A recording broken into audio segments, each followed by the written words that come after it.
Hey guys, what's up? I'm doing my first ever commentary here to review the SCUF Gaming Controller. I got it about a month, maybe 2 months ago. I'm going to run down the features that I got, what options I chose, and then give you my overall impressions of the controller, what I liked about it, a couple things maybe I didn't like, what I think they can improve upon. Alright, now let's get into it. I got the SCUF FPS competition. It's the wired controller. I got both sticks domed, the left and right stick. They're higher, more comfortable. They're higher than the PS3 controller, so they're not like the same exact sticks, but they're pretty similar. If you ever played with one of those. I did the normal AB configurations on the back paddles. The left is A, the right's B. And I play on tactical, so that's jump and knife. And I might actually switch it to default, I'm not positive, because I heard they nerfed the knife on Black Ops 2, so that might not be as big an advantage. I also got the SCUF grip on the back. Feels really good, I like it. I recommend it, but it's not necessary, so like if you want to save yourself, I think it was like $15, then that'd be a good place to do it. Make it a little more affordable for you guys, I don't know. I also removed the rumble packs, that's just personal preference. I haven't really used vibration ever since Call of Duty 2. Back then, kids would be like, oh, you can't shoot the M1 Garand fast enough if it vibrates. Your aim gets put off, so I just haven't really played with it on since then, so that wasn't even an issue for me. I also got the trigger stops. I mostly play Call of Duty. Like I said earlier, Call of Duty 2 all the way up until going to play Black Ops 2 when it's released.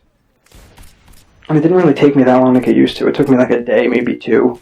I've seen some reviews up saying it took them a couple weeks. I don't really know why it would have taken them that long. It didn't take me long at all. I really liked it. And I noticed an improved jump shot almost like right away.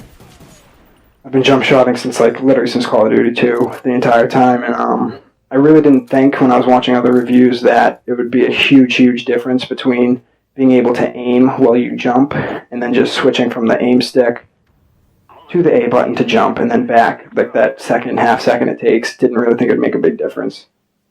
But it did make a big difference for me at least. I can aim the entire time.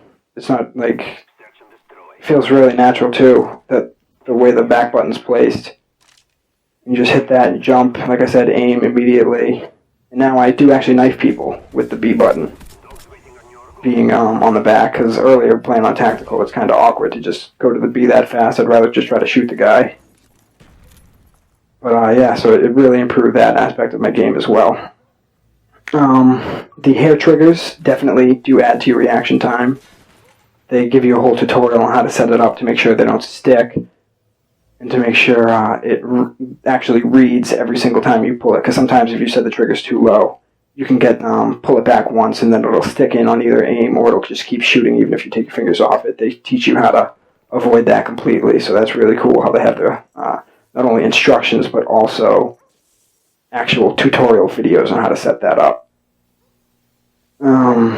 And it does absolutely feel better, more responsive. I really like the trigger stops too, because it saves you time. It doesn't really waste any time at all when you boom, pull it down. It just shoots immediately and then goes right to where you shoot, the sweet spot they call it on the controller, and then right back up to where you have it adjusted to.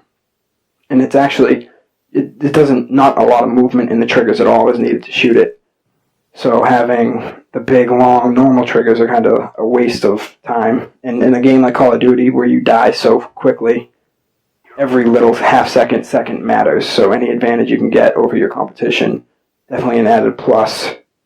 And overall, it's just a lot better than any other controller I've tried. I was actually really excited for the Razer Onza, their controller. I actually wound up pre-ordering it. When I got it, I almost hated it immediately. The controller was really big and bulky and awkward in your hands. The added triggers up at the top didn't feel natural at all, and the trigger on the back was just kind of too long and swooping. Like I said, did not like it one bit. And it's actually in my room still, just literally collecting dust. I actually went back to the regular Xbox controller.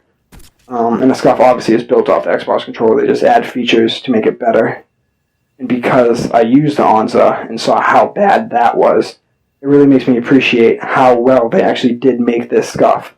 Like, the back paddles are absolutely perfect. They're not like those little buttons. I don't know if anyone had a modern controller, but you might have seen them. There's just a tiny little button in the back. This is like a big paddle, so you can hit literally anywhere, up and down it. And it'll still respond and either jump or whatever buttons you choose. Like I said, you can remap any buttons you want. I just went with the normal AB. But it definitely does feel a lot more natural. It fits in your hand really well. And the only real downside I've ever seen with this controller is that sometimes it'll randomly shoot. Like if one of my teammates yells, it will just shoot off a shot for like no reason. It seems like it's weird. And that's because I am playing with the Astro MixAmp. And they do actually say on the website, if you're playing with a MixAmp, then that might be an issue with voice volume.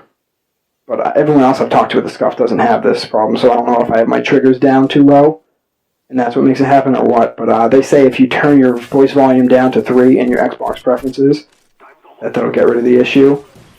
Now the problem with that was, for me, was that I couldn't really hear my teammates that well.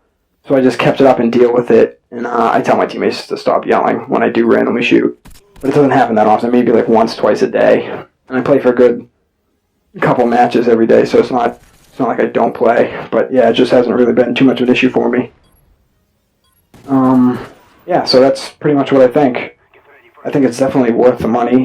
You can go out, search for one of the codes, discount codes. I think I used like Woody's or something like that. I don't even know.